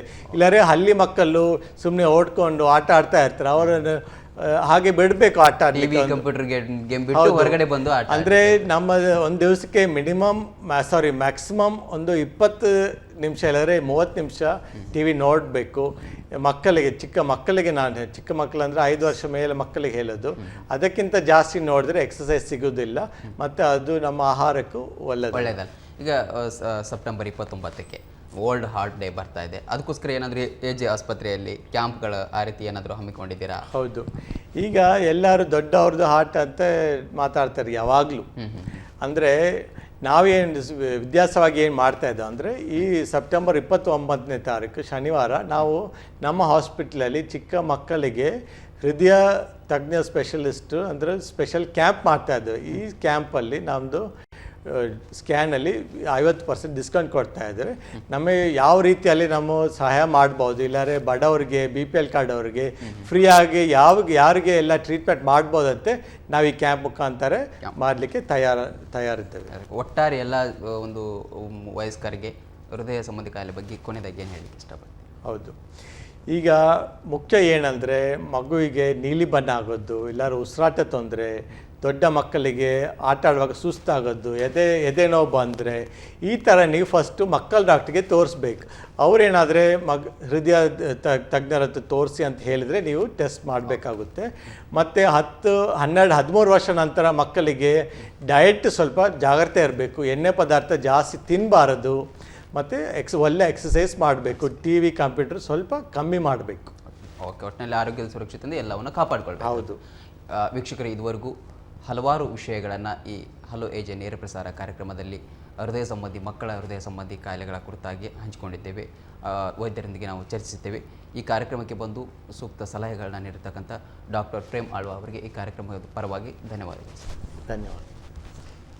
ವೀಕ್ಷಕರೇ, ಮತ್ತೆ ಮುಂದಿನ ವಾರ ಹಲೋ ಎಜೆ ನೇರ ಪ್ರಸಾರ ಕಾರ್ಯಕ್ರಮದಲ್ಲಿ ಮತ್ತೆ ಭೇಟಿಯಾಗೋಣ. ವಂದನೆಗಳು.